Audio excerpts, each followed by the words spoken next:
إن الحمد لله نحمده ونستعينه ونستغفره ونعوذ بالله من شرور أنفسنا ومن سيئات أعمالنا من يهده الله فلا مضل له ومن يضلل فلا هادي له وأشهد أن لا إله إلا الله وحده لا شريك له وأشهد أن محمدا عبده ورسوله يا أيها الذين آمنوا اتقوا الله حق تقاته ولا تموتن إلا وأنتم مسلمون يا أيها الناس اتقوا ربكم الذي خلقكم من نفس واحدة وخلق منها زوجها وبث منهما رجالا كثيرا ونساء واتقوا الله الذي تساءلون به والأرحام إن الله كان عليكم رقيبا يا أيها الذين آمنوا اتقوا الله وقولوا قولا سديدا يصلح لكم أعمالكم ويغفر لكم ذنوبكم ومن يطع الله ورسوله فقد فاز فوزا عظيما أما بعد فإن خير الحديث كتاب الله وخير الهدي هدي محمد صلى الله عليه وعلى آله وسلم وشر الأمور محدثاتها وكل محدثة بدعة وكل بدعة ضلالة وكل ضلالة في النار. عن أبي هريرة رضي الله عنه عن النبي صلى الله عليه وسلم لو يعلم الناس ما في النداء والصف الأول ثم لم يجدوا إلا أن يستهموا عليه لاستهموا ولو يعلمون ما في التهجير لاستبقوا إليه ولو يعلمون ما في العتمة والصبح لأتوهما ولو حبوا أو كما قال عليه الصلاة والسلام. محترم حضرات، تمام تعریفیں، ہر طرح کی بڑائی، کبریائی، پاکیزگی اللہ رب العالمین احکم الحاکمین کے لیے لائق و دیبا ہے، جو سارے جہانوں کا بنانے والا اور پالنے والا ہے، بے حد مہربان، نہایت رحم کرنے والا ہے، روز جزا کا مالک ہے، ہر طرح کا نفع، نقصان، عزت، ذلت تنہا اسی کے ہاتھ میں ہیں. اور بے شمار درود و سلام کا نزول ہو تمام انبیاء کرام پر، بالخصوص آخری نبی اور رسول رحمت للعالمین جناب محمد رسول اللہ صلی اللہ علیہ وسلم پر. بہرحال حمد و صلوات کے بعد ایک حدیث میں نے آپ حضرات کے سامنے پڑھی، جس کو حضرت ابو ہریرہ رضی اللہ تعالیٰ عنہ نے اللہ کے نبی صلی اللہ علیہ وسلم سے روایت کیا ہے. حضرت ابو ہریرہ رضی اللہ تعالیٰ عنہ کہتے ہیں کہ اللہ کے نبی صلی اللہ علیہ وسلم نے فرمایا، اگر لوگوں کو یہ بات معلوم ہو جائے کہ اذان دینے کا اور پہلی صف میں نماز پڑھنے کا کیا اجر و ثواب ہے، کیا فضیلت ہے، اور اس کے بعد میں وہ قرآن اندازی کے بغیر وہ کام انجام نہ دے سکے، تو لوگ کیا کریں گے؟ اس کام کے لیے قرآن اندازی کریں گے کہ اذان کون دے گا اور پہلی صف میں نماز کون پڑھے گا. پھر آپ صلی اللہ علیہ وسلم نے فرمایا، اگر لوگوں کو معلوم ہو جائے کہ نماز کے لیے جلدی آنے کی، سب سے پہلے آنے کی کیا فضیلت ہے، لستبقوا الیہ، لوگ ایک دوسرے سے اس بارے میں مقابلہ کریں گے کہ اچھا ٹھیک ہے، آپ دیکھیں گے کہ کون پہلے مسجد کے اندر آتا ہے. وَلَوْ يَعْلَمُونَ مَا فِي الْعُتْمَةِ وَالصُّبْحِ لَأَتَوْهُمَا وَلَوْ حَبْوًا، اور اگر لوگوں کو یہ بات معلوم ہو جائے کہ عشاء کی نماز جماعت کے ساتھ پڑھنے کا اور فجر کی نماز جماعت کے ساتھ پڑھنے کا کیا اجر و ثواب اللہ نے رکھا ہے، تو لوگ اس نماز کے لیے ضرور آئیں گے، چاہے انہیں کمر کے بل گھسیٹ کر ہی مسجد میں کیوں نہ آنا پڑے. یہ حدیث ہے، اور حدیث اعلیٰ درجے کی صحیح حدیث ہے. اس حدیث کو امام بخاری اور امام مسلم دونوں نے اپنی صحیح میں ذکر کیا ہے. اس حدیث کے اندر اگر ہم لوگ غور کریں، اس حدیث کا پورا جو مضمون ہے وہ کیا ہے؟ جماعت کے ساتھ نماز پڑھنے کی کیا فضیلت ہے، اذان کی کیا فضیلت ہے، پہلی صف کی کیا فضیلت ہے، مسجد میں جلدی آنے کی کیا فضیلت ہے، عشاء اور فجر کی نماز میں جماعت کے ساتھ جو ہے نماز پڑھنے کی کیا فضیلت ہے. ترغیب آپ کو یہ دی جا رہی ہے کہ آپ جو ہے نماز اہتمام کے ساتھ اللہ کے گھر میں آ کے جماعت کے ساتھ ادا کریں. اس سے پہلے خطبات جمعہ میں، کئی خطبات جمعہ سے ہم نے ذکر کیا کہ نماز کی اسلام میں کیا اہمیت ہے اور نماز کو صحیح طریقے سے پڑھنے کی کیا اہمیت ہے.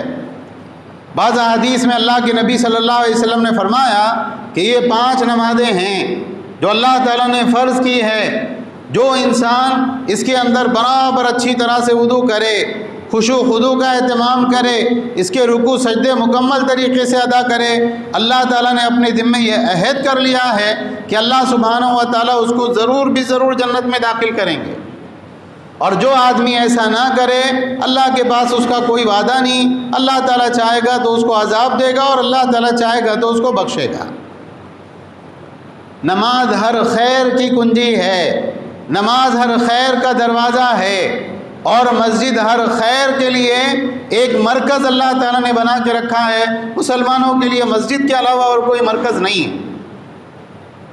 جو ان کو کرنا ہے وہ مسجد میں آئیں، اللہ کے گھر میں آئیں، اللہ سے مانگیں، دینی علم سے جو ہے رہنمائی لیں، قرآن و سنت کی رہنمائی لیں، اور باہر جا کر اللہ کی شریعت کے مطابق زندگی گزاریں۔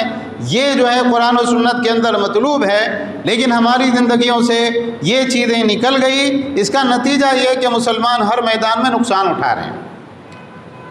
پہلی بات جو اس حدیث کے اندر بتائی گئی وہ کیا ہے؟ اگر لوگوں کو معلوم ہو جائے کہ اذان دینے کی کیا فضیلت ہے اور پہلی صف میں آ کے نماز پڑھنے کی کیا فضیلت ہے، پھر اس کے بعد میں کیا ہوگا؟ جب لوگوں کو اگر یہ بات بتا دی جاتی کھلے الفاظ میں، اجر و ثواب کی مقدار لوگوں کے سامنے ظاہر کر دی جاتی، تو مسجد کا ماحول کیسا ہوتا؟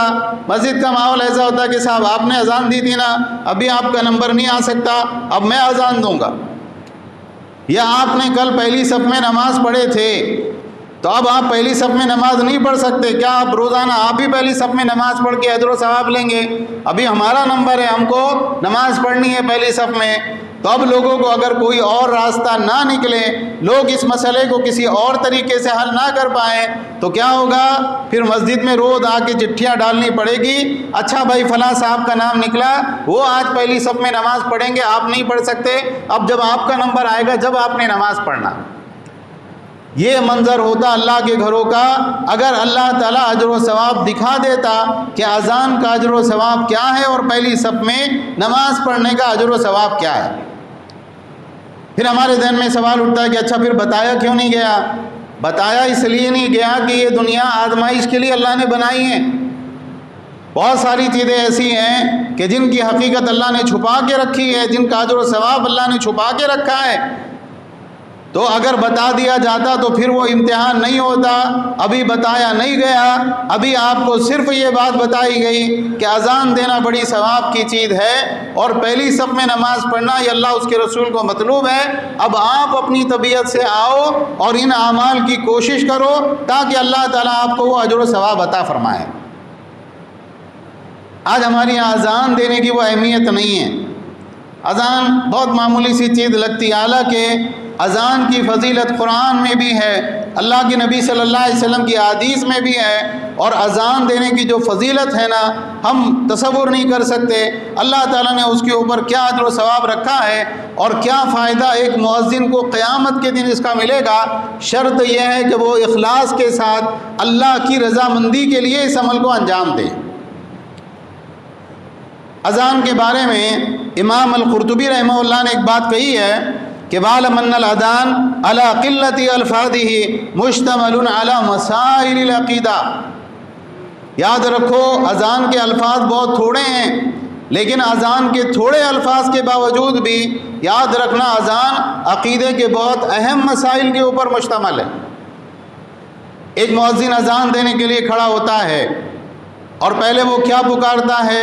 اللہ اکبر، اللہ اکبر۔ اللہ کون ہے؟ اللہ سب سے بڑا ہے۔ اللہ کے ہونے کا اقرار اور اللہ تعالیٰ کی بڑائی کا اقرار، اور اللہ تعالیٰ کی بڑائی کیسے؟ اپنے دل کے اندر نہیں، یا جہاں بیٹھا ہے اس مجلس کے اندر خاموشی سے نہیں، پکار کر ساری جو ہے جہاں جہاں اس کی آواز پہنچتی ہے وہ ایک آواز لگا رہا ہے کہ یاد رکھو لوگو یہ ساری چیزیں، یہ باطل معبود بڑے نہیں ہیں، اللہ حقیقتاً بڑا ہے۔ اشہد ان لا الہ الا اللہ اشہد ان محمد رسول اللہ، 2 مرتبہ اللہ کی توحید کی گواہی، 2 مرتبہ اللہ کے نبی صلی اللہ علیہ وسلم کی رسالت کی گواہی۔ اور اذان کا ایک دوسرا طریقہ ہے جو ہمارے یہاں معروف نہیں ہے، اس کے اندر 4 مرتبہ توحید کی گواہی اور 4 مرتبہ اللہ کے نبی صلی اللہ علیہ وسلم کی رسالت کی گواہی ہے، جو حضرت ابو محذورہ کی حدیث میں ہے، اور مکہ میں وہ اس طرح سے اذان دیا کرتے تھے۔ توحید کی گواہی، اللہ کے نبی صلی اللہ علیہ وسلم کی رسالت کی گواہی، یہ کتنی بڑی چیز ہے۔ ایک انسان نے 60 سال تک کفر اور شرک کے اوپر زندگی گزاری، اس نے سود کھایا، اس نے حرام خوری کی، اس نے برے سے برے کام کیے، غلط سے غلط کام کیے، پھر اس کو احساس ہوا کہ یار میں نے غلط کیا، مجھے ایسا نہیں کرنا چاہیے تھا۔ اس نے اپنی اصلاح کی نیت سے اور بالکل اپنے معاملات ٹھیک کرنے کی نیت سے ایک مرتبہ کہا اشہد ان لا الہ الا اللہ و اشہد ان محمد رسول اللہ۔ اب یہ اس نے 60 سال میں 100 سال میں جتنے گناہ کیے ہیں نا، یہ گناہ کس وجہ سے جو ہے اس کے معاف ہو گئے، اس ایک کلمے کی وجہ سے اللہ نے اس کے پچھلے پورے گناہوں کو معاف کر دیا۔ انسان کافر ہو مسلمان ہو جاتا ہے، مشرک ہو توحید والا بن جاتا ہے، منافق ہو سچے دل کے ساتھ کلمہ پڑھے مومن بن جاتا ہے۔ اور مؤذن یہ کلمات کو کتنی مرتبہ دہراتا ہے؟ ہر اذان کے اندر 2 مرتبہ اللہ کی توحید کی گواہی اور 2 مرتبہ نبی صلی اللہ علیہ وسلم کی رسالت کی گواہی۔ پھر اس کے بعد نہ صرف یہ کہ یہ خود نماز پڑھے گا، بلکہ یہ سارے انسانوں کو بلا رہا ہے، یا علی الصلاۃ، آؤ اللہ کی اطاعت کی طرف، ادھر ادھر نہیں جانا، اللہ کی بندگی کی طرف آؤ۔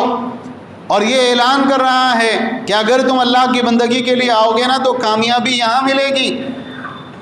پھر اللہ کی تکبیر کی گواہی، پھر اللہ کی جو ہے معبود ہونے کی گواہی۔ تو اذان کے الفاظ کم ہیں، لیکن انسان سمجھ کے اذان دے تو یہ کیا ہے؟ یہ ہر روز 5 مرتبہ اپنے عقیدے کو مضبوط کر رہا ہے، اپنے ایمان کو تازہ کر رہا ہے۔ اور یہی فضیلت کس کے لیے ہے؟ جو اذان کے کلمات کو دہرائے۔ جب مؤذن اذان کے کلمات کہے تو انسان کو وہی کلمات دہرانے چاہیے، اور جب مؤذن کہے حی علی الصلاۃ، حی علی الفلاح، تو ہمیں کیا کہنا چاہیے؟ لا حول ولا قوت الا باللہ، کوئی طاقت اور قوت نہیں سوائے اللہ کی طاقت اور قوت کے۔ نیکی کرنے کی توفیق اور گناہ سے بچنے کی توفیق کیسے ہوتی ہے؟ محض اللہ کے فضل سے ملتی ہے۔ اچھا، جو اذان دے اس کی فضیلت کیا ہے؟ سورہ فصلت آیت نمبر 33 میں اللہ تعالیٰ نے فرمایا وَمَنْ أَحْسَنُ قَوْلًا مِّمَّنْ دَعَا إِلَى اللَّهِ وَعَمِلَ صَالِحًا وَقَالَ إِنَّنِي مِنَ الْمُسْلِمِينَ۔ اس سے اچھی بات کس کی ہو سکتی ہے؟ جو لوگوں کو اللہ کی طرف دعوت دے اور خود بھی نیک اعمال کرے، اور کیا کہے؟ وہ کہے میں عام مسلمانوں میں سے ایک مسلمان ہوں، میں کوئی بہت بڑا انسان نہیں ہوں، میں ایک عام مسلمان ہوں، اللہ کے فضل کا، اللہ کی رحمت کا امیدوار ہوں۔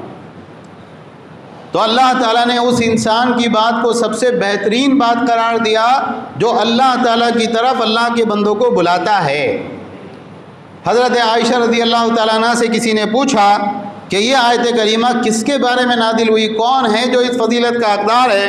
انہوں نے کہا هو المؤذن، وہ مؤذن ہے، اذا قال حی علی الصلاۃ فقد دعا الی اللہ، جب وہ کہتا ہے لوگوں آؤ نماز کی طرف، وہ حقیقتاً اللہ کی طرف لوگوں کو بلا رہا ہوتا ہے۔ اور حضرت عبداللہ ابن عمر رضی اللہ عنہ ہیں، اسی طرح سے اکرمہ ہیں، وہ کہتے ہیں انہا نزلت فی المؤذنین، یہ آیت کریمہ مؤذنوں کے بارے میں نازل ہوئی۔ اسی طرح سے ایک اور حدیث ہے، حضرت معاویہ رضی اللہ تعالیٰ اس حدیث کے راوی ہیں، اللہ کے نبی صلی اللہ علیہ وسلم نے فرمایا المؤذنون اطول الناس اعناقا یوم القیامہ، مؤذن قیامت کے دن سب سے لمبی گردن والے ہوں گے۔ جیسے ایک لمبا آدمی ہوتا ہے لوگوں کے ہجوم میں کیسا دکھتا ہوا، ایک دم نمایاں۔ اور بعض علماء نے، نظر بن شمیل نے کہا کہ اس سے مراد کیا ہے؟ جب قیامت کے دن لوگ اپنے پسینے میں ڈوب جائیں گے، اس وقت میں اللہ تعالیٰ ان کو اس تکلیف سے محفوظ کیسے رکھے گا؟ اللہ تعالیٰ ان کی گردن لمبی کر دے گا اور وہ بہرحال اس پسینے میں ڈوبنے سے بچ جائیں گے۔ اور بعض علماء نے کہا کہ سردار کو عربی زبان میں کیا کہا جاتا ہے؟ لمبی گردن والا، یعنی سردار۔ تو مراد یہ ہے کہ مؤذن قیامت کے دن کیسے لوگوں میں ہوں گے؟ بڑے لوگوں میں، قوم کے سرداروں میں ان کا شمار ہوگا۔ اس طرح سے اللہ قیامت کے دن ان کا حشر فرمائے گا۔ اسی طرح سے حضرت ابو سعید الخدری رضی اللہ عنہ کی روایت ہے، انہوں نے اپنے ایک شاگرد سے کہا کہ انی اراک تحب الغنم والبادیہ، میں دیکھتا ہوں کہ تم کو جنگل میں جا کر بکریاں چرانا پسند ہیں، بکریوں کے ریوڑ کے ساتھ تم جنگل کے اندر زندگی گزارنا چاہتے ہو۔ فَإِذَا كُنْتَ فِي غَنَمِكَ أَوْ بَادِيَتِكَ فَأَذَّنْتَ لِلصَّلَاةِ فَارْفَعْ صَوْتَكَ بِالنِّدَاءِ، جب تم اپنی بکریوں کے ساتھ جنگل میں ہو اور کوئی آس پاس آبادی نہیں، انسان نہیں، تو اس وقت میں اگر تم اذان کہو نماز کے لیے تو تم کیسے اذان دینا؟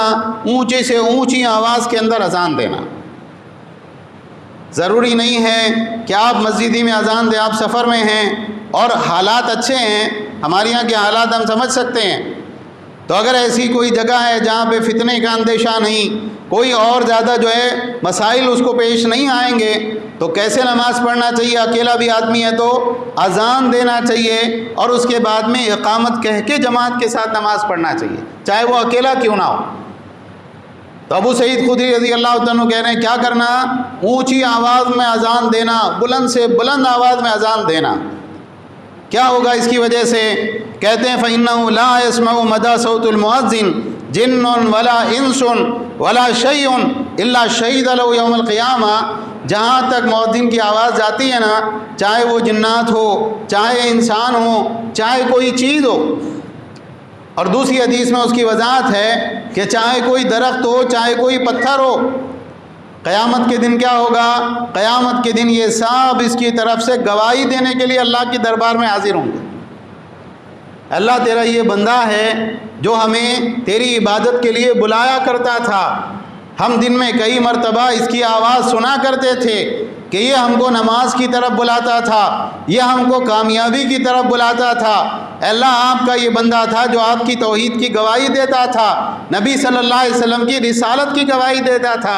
اے اللہ ہم اس کے گواہ ہیں کہ یہ دنیا کے اندر اذان دیا کرتا تھا، ہر مخلوق اللہ کی بارگاہ میں آ کے اس مؤذن کے حق میں اللہ کے یہاں شہادت دے گی، گواہی دے گی۔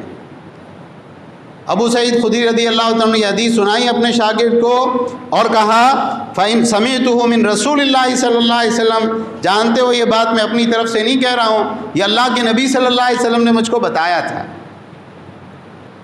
تو اذان کتنی بڑی عبادت ہے۔ قرآن کی آیت میں مؤذن کی فضیلت، حضرت عائشہ کہہ رہی یہ آیت مؤذن کے بارے میں جو اللہ کی طرف بلانے والا ہے، قیامت کے دن اونچائی اور سرداری اس کا مقدر، اور اسی طریقے سے جو ہے جہاں تک اس کی آواز پہنچے گی، پہلے تو کم آواز پہنچتی تھی، اب تو مائک سے کہاں تک آواز پہنچتی ہے، ہر چیز، جنات، انسان، شجر، حجر، کوئی اور مخلوق اللہ تعالیٰ کی، ہر مخلوق قیامت کے دن اس کے حق میں گواہ کہ اللہ ہم گواہی دیتے ہیں کہ یہ تیری عبادت کی طرف لوگوں کو بلایا کرتا تھا۔ معمولی بات ہے، لیکن آج ہم دیکھیں کہ بہت سارے لوگ کبھی اذان نہیں دیتے، نہ اس کی کوئی اہمیت ہے، نہ لوگوں کے نزدیک جو ہے اس کا کوئی شوق اور رغبت ہے۔ دینا چاہیے جہاں موقع ملے، انسان کو سیکھنا چاہیے، اس لیے کہ بھئی اذان کون سی زبان میں ہے؟ عربی زبان میں، لیکن ہماری مساجد میں، ہمارے شہر کا، اطراف کی جگہ کا جائزہ لیجئے تو ایک آدمی مراٹھی بولنے والا ہے، وہ لہجے میں اذان دے رہا ہے گاؤں میں، کوئی آدمی ہے وہ اردو والا ہے تو وہ اردو میں اذان دے رہا ہے نا؟ کہاں عین ہے، کہاں جو ہے دوسرے الفاظ نکالنے ہیں، کہاں بڑی آ ہے، کہاں چھوٹی آ ہے، کس انداز کے اندر اس کو گانا نہیں ہے۔ بہت سارے لوگ گانے کے انداز میں اذان دیتے ہیں۔ تو آدمی سیکھے اور سیکھنے کے بعد میں اخلاص کے ساتھ اللہ کی رضا کی نیت سے اذان دے۔ اللہ کے نبی صلی اللہ علیہ وسلم نے فرمایا اگر لوگوں کو معلوم ہو جائے کہ اس کا ثواب کتنا ہے تو لوگوں کو چٹھیاں ڈالنی پڑے گی، تو وہ چٹھیاں ڈالیں گے، لیکن لوگ اذان کے لیے لڑیں گے کہ پھر صاحب ہم کو اذان دینا ہے اور ہم کو اذان دینا ہے۔ اسی طرح سے اس حدیث میں دوسری بات جو اللہ کے نبی صلی اللہ علیہ وسلم نے فرمائی وہ کیا ہے؟ اگر لوگوں کو معلوم ہو جائے کہ پہلی صف میں نماز پڑھنے کی کیا فضیلت ہے تو کیا ہوگا؟ لوگ چٹھیاں ڈال کر پہلی صف کے اندر نماز پڑھیں گے کہ صاحب نہیں ہمارا نام نہیں آیا بہت دنوں سے، اچھا ٹھیک ہے چٹھیاں ڈالو، ہاں چلو ہمارا نام آ گیا، اب ہمارا نمبر ہے۔ صحیح مسلم کی ایک روایت ہے، اللہ کے نبی صلی اللہ علیہ وسلم کا زمانہ ہے اور آپ نے دیکھا کہ کچھ لوگوں میں آگے بڑھنے کی رغبت نہیں ہے، وہ پچھلی صفوں میں کھڑے ہو جاتے ہیں اور جہاں جو ہے مسجد کے پیچھے حصے میں نماز پڑھ لیتے ہیں۔ تو اللہ کے نبی صلی اللہ علیہ وسلم نے صحابہ سے فرمایا تقدموا فاتموا بی، وَلْيَأْتَمَّ بِكُمْ مِنْ بَعْدِكُمْ، کہ آگے بڑھو اور میری اقتدا کرو، اور تمہارے پیچھے والے جو ہے وہ تمہاری اقتدا کریں گے۔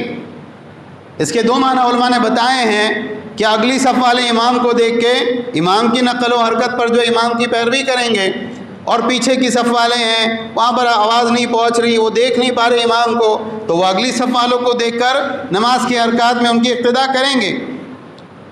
اور ایک یہ ہے کہ تم مجھ سے سنتیں سیکھو، مسائل سیکھو، دین کا علم حاصل کرو، تم میری اقتدا کر رہے ہو، بعد میں آنے والے کون ہوں گے؟ وہ تمہاری اقتدا کرنے والے ہوں گے۔ اگر تم خود پیچھے رہ جاؤ گے تو پھر وہ لوگ بھی کیا ہوں گے؟ وہ لوگ بھی بہت پیچھے رہ جائیں گے۔ اور اللہ کے نبی صلی اللہ علیہ وسلم نے ایک جملہ ارشاد فرمایا، آپ نے فرمایا لا یزال قوم یتأخرون حتی یؤخرهم اللہ، لوگ برابر پیچھے ہٹتے رہتے ہیں یہاں تک کہ اللہ ان کو پیچھے ڈال دیتا ہے۔ کیا معنی ہے اس کے؟ اگر شوق اور رغبت نہیں ہے آپ کو آگے بڑھ کے نماز پڑھنے کی، پہلی صف میں آ کے نماز پڑھنے کی، آپ آتے ہیں پہلے لیکن پیچھے کہیں بیٹھ جاتے ہیں اپنے آرام اور سکون کے لیے، اطمینان کے لیے، کبھی آپ کا دل نہیں چاہتا کہ امام کے قریب ہو کے نماز پڑھے، ممبر کے قریب ہو کے نماز پڑھیں، تو کیا ہوگا؟ اللہ کی رحمت سے آپ پیچھے رہ جائیں گے، اللہ کی نعمتوں کے معاملے میں آپ پیچھے رہ جائیں گے۔ اور اگر جنت میں داخلہ مل گیا نا، جنت میں بھی آپ کو وہ پیچھے کی جنت ملے گی، آگے کی اور جو اچھی جنت ہے اللہ تعالیٰ آپ کے اس شوق کی کمی کی وجہ سے آپ کو محروم کر دیں گے۔ علماء نے کہا یہ سارے معنی ہو سکتے ہیں، اس کے اندر کوئی جو ہے تضاد نہیں ہے، یہ سارے معنی اس سے مراد ہو سکتے ہیں۔ تو یہ ایک آدمی کے لیے بڑی چونکا دینے والی بات ہے، یعنی انسان کو احساس ہونا چاہیے۔ اللہ کے نبی صلی اللہ علیہ وسلم کیا فرما رہے؟ لا یزال قوم یتأخرون حتی یؤخرهم اللہ، لوگ پیچھے ہٹتے رہتے ہیں یہاں تک کہ اللہ تعالیٰ بھی ان کو پیچھے ڈال دیتا ہے۔ اس لیے انسان کو چاہیے کہ آگے بڑھے، پہلی صف کا خیال رکھے، پہلے سے آئے نماز کے لیے۔ سعید ابن مسیب کہتے ہیں ما فاتتنی التکبیرۃ الاولی منذ 50 سنۃ ما نظرت فی قفا رجل فی الصلاۃ منذ 50 سنۃ، میری 50 سال سے تکبیر اولیٰ کبھی فوت نہیں ہوئی، اور میں نے 50 سال سے نماز کے اندر کسی آدمی کی گدی کو نہیں دیکھا، یعنی میں سب سے آگے کی صف میں رہتا، میرے سے آگے کوئی صف رہتی ہی نہیں کہ کسی آدمی کی گدی پہ میری نظر پڑے۔ اور اسی طرح سے اللہ کے نبی صلی اللہ علیہ وسلم نے فرمایا ان اللہ و ملائکتہ یصلون علی الصف الاول، اللہ تعالیٰ اپنی خاص رحمتیں نازل کرتا ہے پہلی صف والوں پہ، اور فرشتے مخصوص دعائیں کرتے ہیں، اچھی اچھی دعائیں کرتے ہیں، کن کے لیے؟ پہلی صف والوں کے لیے۔ تو بعض حدیث میں ہے کہ صحابہ نے کہا اللہ کے نبی دوسری صف، آپ نے پھر وہی کہا اللہ تعالیٰ رحمت نازل کرتا ہے اور فرشتے دعائیں کرتے ہیں پہلی صف والوں کے لیے۔ تو صحابہ نے پوچھا اللہ کے نبی دوسری صف، آپ نے کہا اللہ رحمت نازل کرتا ہے، فرشتے دعائیں کرتے ہیں پہلی صف والوں کے لیے۔ جب چوتھی مرتبہ صحابہ نے پوچھا تو اللہ کے نبی صلی اللہ علیہ وسلم نے فرمایا وعلی الصف الثانی، ہاں دوسری صف کے لیے بھی جو ہے یہ ثواب ملتا ہے، اللہ کی رحمت فرشتوں کی دعائیں کچھ نہ کچھ ان کو ملتی ہیں۔ تو پہلی صف والوں کے لیے 3 مرتبہ دعا ہے رحمت کی، اور دوسری صف والوں کے لیے چوتھی مرتبہ اللہ کے نبی صلی اللہ علیہ وسلم نے کہا۔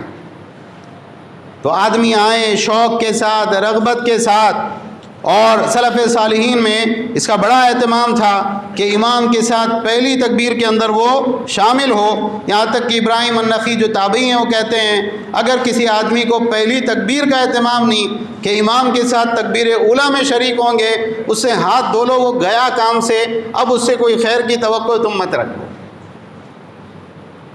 اسی طرح سے اللہ کے اس سلسلے میں ایک اہم بات یہ یاد رکھنا چاہیے کہ اللہ کے نبی صلی اللہ علیہ وسلم نے بعض روایات میں فرمایا لِيَلِنِي مِنْكُمْ أُولُو الْأَحْلَامِ وَالنُّهَىٰ، میرے قریب میں یعنی امام کے قریب میں کون کھڑے ہو؟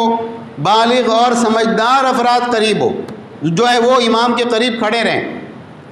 اب یہ ہوتا ہے کہ بالغ اور سمجھدار افراد جو ہے وہ کہاں ہیں؟ بازار میں، اپنے گھر میں، اطمینان کے ساتھ میں مسجد میں تشریف لائیں گے۔ تب یہ ہوتا ہے کہ بھئی چھوٹے چھوٹے بچے آئے نماز کے لیے اور وہ آ کے امام کے پیچھے کھڑے ہو گئے، تو اصل جو ہے اس کے اندر مجرم کون ہے؟ اس کے اندر بڑے لوگ مجرم ہیں، آپ کا کام تھا کہ آپ پہلے آتے، آپ کا کام تھا کہ آپ اذان کے ساتھ مسجد میں حاضر ہوتے، اذان سے پہلے مسجد کے اندر آتے، آپ نے تاخیر کی، اس کی وجہ سے بچے آ گئے۔ اب اگر بچے پہلے سے آ گئے تو ایسی صورت میں کیا کرنا چاہیے؟ محبت کے ساتھ، ان کے اکرام کے ساتھ ان کو سمجھا کہ ان کی سب پیچھے بنانا چاہیے۔ کسی کے لیے جائز نہیں ہے کہ ایسے بچے جو شوق اور رغبت کے ساتھ اللہ کے گھر میں حاضر ہوئے ان کو جھڑک کر جو ہے ان کو مسجد سے بھگا دے، یہاں تک کہ وہ اللہ کے گھر میں آنے سے ہی بدظن ہو جائے۔ اور جب ایک مرتبہ نماز شروع ہو جائے تو نماز شروع ہونے کے بعد میں جہاں جو آدمی ٹھہر گیا، چاہے وہ بڑا ہو چاہے بچہ ہو، اب اس کا حق ہے اس جگہ کا، اس سے وہاں سے نماز کی حالت میں اس کو ہٹانا وہاں سے جائز ہی نہیں، حرام بات ہے۔ ایک زمانے میں مسجدوں میں کیا ہوتا تھا، بچے نے آ کے نماز کی نیت باندھا پہلی صف میں، اب وہ آیا ایک آدمی، اس نے اٹھا کے اس کو ایسے ہی اٹھا کے ادھر اٹھا کے پچھلی صف میں کھڑا کر دیا۔ اب وہ جگہ بھرتی رہی، پھر دوسرے لوگ آئے، پھر پیچھے ایک بڑے آدمی نے آ کے اس کو پھر پیچھے کی صف میں کھڑا کر دیا۔ وہ بیچارہ بچہ پہلی صف میں نماز شروع کر کے ختم کیا کرتا تھا؟ آخری صف میں۔ بعض اس طرح کی ویڈیوز آئے سوشل میڈیا کے اوپر کہ نماز کی حالت میں ایک آدمی آیا، اس نے بچے کو پیر کے ساتھ ایسا دھکیل کے وہاں سے سب سے دور کیا اور وہاں پہ جا کے اس کی جگہ میں کھڑا ہو گیا۔ تو یاد رکھیں کہ پہلی صف میں امام کے قریب بڑے افراد کھڑے ہوں اور جو پیچھے کی صف ہو، پیچھے کی صف میں بچے بھی بڑوں کے ساتھ کھڑے رہ سکتے ہیں۔ بچہ کھڑا رہا تو پیچھے والے کی نماز نہیں ہوتی، ایسا کوئی مسئلہ قرآن حدیث کے اندر نہیں۔ بڑے پہلے سے آئیں، بڑے پہلے سے امام کے قریب، ممبر کے قریب ہو کر نماز کی جگہ تلاش کریں۔ اور اگر کوئی بچہ پہلے سے آ کے بیٹھ گیا، کیونکہ بچوں کو کام تو ہوتے نہیں، تو ایسی صورت میں محبت سے، اکرام سے ان کو سمجھا کہ ان کی صف پیچھے بنا دی جائے، اور جب پیچھے ایک مرتبہ ان کی صف بن گئی اب وہاں سے ان کو ہٹانا جائز نہیں ہے۔ اسی طرح سے اللہ کے نبی صلی اللہ علیہ وسلم نے فرمایا کہ اگر لوگوں کو معلوم ہو جائے کہ نماز کے لیے جلدی آنے کی کیا فضیلت ہے تو لوگ اس میں سبقت لے جائیں گے، لوگ آگے بڑھ چڑھ کر جلدی جلدی آئیں گے۔ کون پہلے آتا ہے؟ خاص طور سے جمعہ میں اس کی تاکید ہے کہ جمعہ کے اندر جو پہلے آئے اس کو کس چیز کا ثواب ہے؟ اونٹ کی قربانی کا ثواب ہے۔ لیکن ہم لوگ کیا کرتے ہیں، پڑھے لکھے سمجھدار لوگ جمعہ کے دن ایک دن قربانی نہیں دے سکتے۔ اکثر مجمع کب آتا ہے؟ جب نماز شروع ہونے والی ہوتی ہے، اس وقت میں لوگ مسجدوں میں حاضری دیتے ہیں۔ یہ بہت اہتمام کے ساتھ جو اس چیز کا دھیان رکھنا چاہیے۔ علماء نے کہا تہجیر کے فضائل میں، جلدی آنے کے فضائل میں سے ایک بات یہ ہے کہ اگر ایک انسان جلدی آئے، وہ سنتیں پڑھے گا، وہ قرآن کی تلاوت کرے گا، وہ اللہ کا ذکر کرے گا، وہ اللہ سے دعا کرے گا، وہ جب تک مسجد کے اندر بیٹھا رہے گا فرشتوں کی دعا کا حقدار رہے گا، اور جب تک ایک آدمی نماز کے انتظار میں ہوتا ہے اللہ کے نزدیک وہ نماز ہی کی حالت میں ہوتا ہے جب تک نماز کی نیت سے مسجد میں رکا رہے۔ اسی طرح سے اللہ کے نبی صلی اللہ علیہ وسلم نے فرمایا کہ اگر لوگوں کو عشاء اور فجر کی نماز کی اہمیت معلوم ہو جائے اور پھر پیر کام نہیں کر رہے ہیں، آدمی اتنا تھکا ہوا ہے اور اتنا بیمار ہے کہ اگر چلے گا تو لڑکھڑا کے گر جائے گا، تب بھی وہ نماز کے لیے کیسے آئے گا؟ کمر کے بل گھسٹ کے نماز کے لیے آئے گا۔ جیسے بعض پولیو کے مریض ہوتے ہیں، بعض لنگڑے لولے افراد ہوتے ہیں، آپ نے دیکھا ہوگا کتنی مشکل سے وہ زمین پہ گھسٹ کے چلتے ہیں، اس کیفیت میں بھی اس کو آنا پڑے تو عشاء کی نماز کے لیے اور فجر کی نماز کے لیے مسجد میں حاضر ہو کر ہی وہ دم لے گا۔ دیکھیے ہم سب اللہ کے نبی صلی اللہ علیہ وسلم سے محبت کرتے کہ نہیں کرتے؟